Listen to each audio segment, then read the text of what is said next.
नमस्कार मित्रांनो. तुळ राशीसाठी वैवाहिक जीवनाचा सगळ्यात महत्त्वपूर्ण ग्रह मंगळ, जो की दिनांक 7 डिसेंबर नंतर वक्री होणार आहे तुळ राशीच्या दशम स्थानामध्ये. याचप्रमाणे द्वितीय भ्रमण करणारा जो बुध आहे हा 16 डिसेंबर नंतर मार्गस्थ होणार आहे. तुळ राशीचा सगळ्यात महत्त्वपूर्ण ग्रह शनी, जो की तुळ राशीचा राजयोगकारक ग्रह सुद्धा आहे, तो पंचमात मार्गस्थ होणार आहे. हे ग्रह आणि इतरही जे ग्रह आहेत त्याचे प्रभाव परिणाम डिसेंबर महिन्याकरता तुळ राशीसाठी कशा प्रकारचे असतील, या सर्व संदर्भातली खुलासेवार चर्चा आपण या व्हिडिओमध्ये करणार आहोत.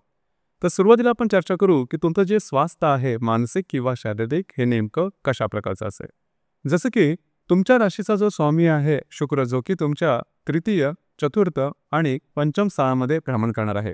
पैकी चतुर्थ स्थानामध्ये तो जवळजवळ 3 तारखेपासून ते 28 तारखेपर्यंत राहणार आहे. म्हणजे महिन्याचा बराचसा मोठा कालावधी तो तुमच्या चतुर्थ स्थानामध्ये भ्रमण करणार आहे. अर्थात चतुर्थ स्थान हे सगळ्यात महत्त्वपूर्ण असं स्थान समजलं जातं.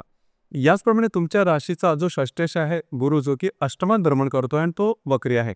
एकंदरीतच सांगायचं झालं तर शरीर स्वास्थ्यासंदर्भात कुठल्याही प्रकारचे प्रॉब्लेम तुम्हाला या महिन्यात येणार नाही, की जी अतिशय उत्तम अशा प्रकारची गोष्ट आहे. उलट पक्षी गेल्या महिन्यामध्ये जी थोडीशी भेबीर झाली होती, थोडंसं फिरणं वगैरे जास्त झालं असतं, एक्झर्शन जे जास्त झालं होतं आणि बऱ्याच प्रमाणात तुम्ही ॲक्टिव्ह सुद्धा होता नोव्हेंबर महिन्यामध्ये. डिसेंबर महिन्यामध्ये बऱ्याच प्रमाणात तुम्ही शांततापूर्वक जो कालावधी आहे तो जाणार आहे. मानसिक आणि शारीरिक दोन्ही पातळ्यांवरती जे तुमचं एकंदरीत जे तुमचं राहणीमान असेल ते अगदीच नीटनेटकं ठीकठाक आणि कुठल्याही प्रकारचं स्ट्रेस टेन्शन त्यामुळे दिसणार नाही, जी की खूप महत्त्वपूर्ण गोष्ट आहे. यानंतर आपण चर्चा करू तुमचा आर्थिक स्तर नेमका कशा प्रकारचा असेल. जसे की तुमच्या राशीचा जो धनेश आहे मंगळ, जो की तुमच्या 10व्या स्थानात कर्म स्थानामध्ये भ्रमण करतो आहे आणि दिनांक 7 डिसेंबर नंतर तो वक्री होणार आहे. याचप्रमाणे तुमच्या राशीचा जो पंचमेश आहे शनी, जो की पंचम स्थानामध्येच भ्रमण करतोय आणि तो मार्गी आहे. हा तुमच्या राशीचा राजयोगकारक ग्रह सुद्धा आहे. राशीचा जो अष्टमेश आहे शुक्र, जो आता सांगितल्याप्रमाणे तुमच्या तृतीय, चतुर्थ आणि पंचमातून भ्रमण करणार आहे आणि राशीचा जो लाभेश आहे रवी, जो की तुमच्या द्वितीय आणि तृतीय स्थानामध्ये भ्रमण करणार आहे. तर एकंदरीतच सांगायचं झालं तर या महिन्यामध्ये तुमचं आर्थिक स्तर अतिशय व्यवस्थित असणार आहे. काहीही काळजी करू नका. तुमची आर्थिक आवक उत्तम राहील. म्हणजे तुमच्या समाधानाची पातळी ती नक्कीच गाठेल. दुसरी महत्त्वाची गोष्ट म्हणजे थोडंसं जे तुमचं कार्यक्षेत्र आहे त्या संदर्भात काही इन्व्हेस्टमेंटच्या संदर्भातल्या काही गोष्टी समोर आल्या तर काळजी घेण्याची गरज आहे. अलर्ट होणं गरजेचं आहे. कारण तुमची इन्व्हेस्टमेंट आहे जे कार्यक्षेत्र संदर्भात ती चुकण्याची शक्यता जास्त प्रमाणात आहे. तिथे थोडंसं लक्ष द्या. त्या ठिकाणचे खर्च किंवा त्या ठिकाणचे जे तुमचे सहकर्मी किंवा वरिष्ठ असतील याच्यावर सुद्धा थोड्याफार प्रमाणात वादविवादाचे प्रसंग निर्माण होतील. सगळ्यात महत्त्वाचं म्हणजे जे तुमचं कार्यक्षेत्र असेल त्या संदर्भातली गुंतवणुकीच्या बाबतीत थोडी काळजी घेणं गरजेचं राहील. याचप्रमाणे जर का तुम्ही शेअर मार्केटमध्ये ट्रेड करत असाल तर लॉंग टर्ममध्ये जर का तुम्ही काही इन्व्हेस्टमेंट केलेली असेल तर त्याचे जे इन्कम आहे किंवा त्याचं जे आउटपुट आहे ते तुम्हाला ह्या महिन्यामध्ये अतिशय उत्तम मिळणार आहे. त्याच्यामुळे तशी काही काळजी करू नका. आताच सांगितलं तोच एक भाग महत्त्वाचा आहे. बाकी सांगायचं झालं तर तुमचं जे आर्थिक स्तर आहे तो अतिशय व्यवस्थित आणि स्मूथ राहणार आहे. त्याबद्दल काळजी करू नका.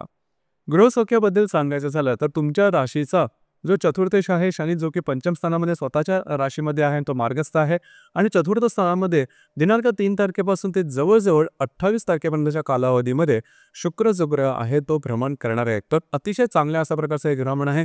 घरातल्या व्यक्तींबरोबर तुमचे नातेसंबंध अतिशय सुमधुर असे असणार आहे. घरामध्ये काही नवीन चीज वस्तू वगैरे येऊ शकते.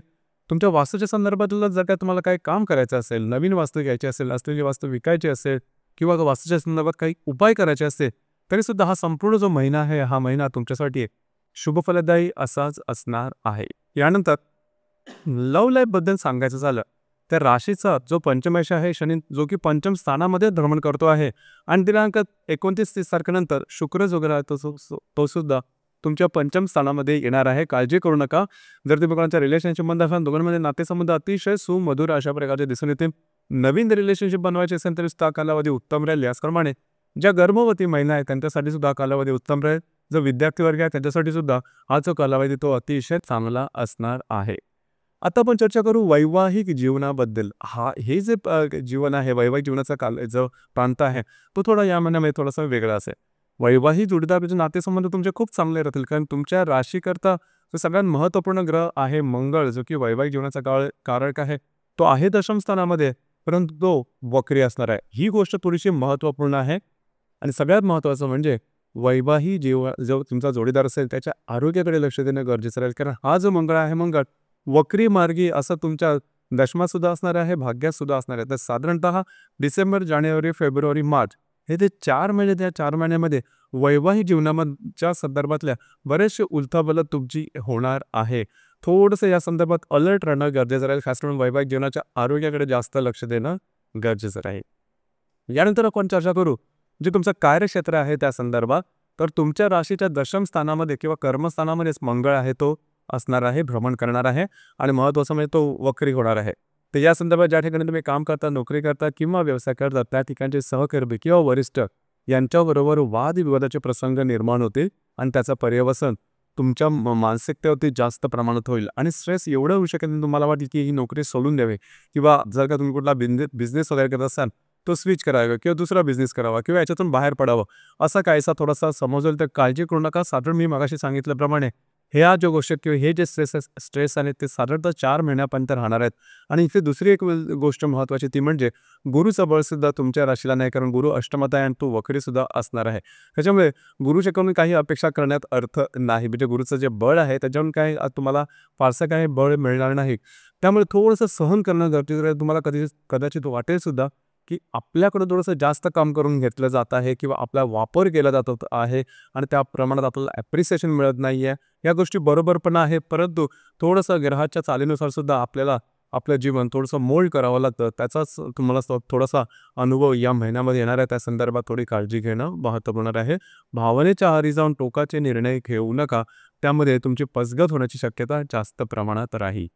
यानंतर आपण चर्चा करणार आहोत ग्रहयोगांबद्दल. डे टू डे लाईफमध्ये ग्रहयोगांचे जे प्रभाव परिणाम असतील हे नेमके कशा प्रकारचे असतील. जसे की दिनांक 2 तारखेला हर्षल आणि शुक्राचा त्रिकोण योग होणार आहे. हर्षल जो की तुमच्या अष्टमात भ्रमण करतो आणि जो शुक्र चतुर्थात भ्रमण करेल, दोघांचा त्रिकोण योग उत्तम राहील. घरातल्या व्यक्तींबरोबरचे नातेसंबंध सुधारतील. काही अनपेक्षित लाभ तुम्हाला या दरम्यान मिळू शकते. याचप्रमाणे दिनांक 4 तारखेला शनी आणि रवीचा केंद्र योग होणार आहे. शनी जो की तुमच्या पंचमात भ्रमण करतोय, जो रवी द्वितीयात भ्रमण करतोय, दोघांचा केंद्रयोग. आर्थिक संदर्भात थोडीशी काळजी घ्या. गुंतवणुकीच्या संदर्भात थोडी काळजी घेणं गरजेचं राहील. अनपेक्षित अनावश्यक खर्च होते. याचप्रमाणे जर तुम्ही शेअर मार्केटमध्ये ट्रेड करत असाल तर या दरम्यान मोठी रिस्क घेऊ नका. दिनांक 7 तारखेला शनी आणि बुधाचा केंद्रयोग होणार आहे. शनी जो की तुमच्या पंचमात भ्रमण करतोय आणि जो बुध तुमच्या द्वितीयात भ्रमण करेल, दोघांचा केंद्रयोग. आर्थिक संदर्भातले तुमचे अंदाज चुकू शकतील. कागदोपत्री व्यवहारापासून काळजी घेणं महत्त्वपूर्ण राहील. याचप्रमाणे दिनांक 12 तारखेला मंगळ आणि शुक्राचा प्रतियोग होणार आहे. इथे मंगळ जो तुमच्या दशमात भ्रमण करणार आहे तो वक्री असणार आहे आणि चतुर्थात भ्रमण करणारा जो शुक्र आहे या दोघांचा प्रतियोग होणार आहे. तर घरातले जे स्त्री वर्ग असतील त्यांच्या आरोग्याकडे लक्ष द्या किंवा त्यांच्याबरोबर मतभेद चित्र अशा प्रकारचे काही अनुभव येऊ शकते.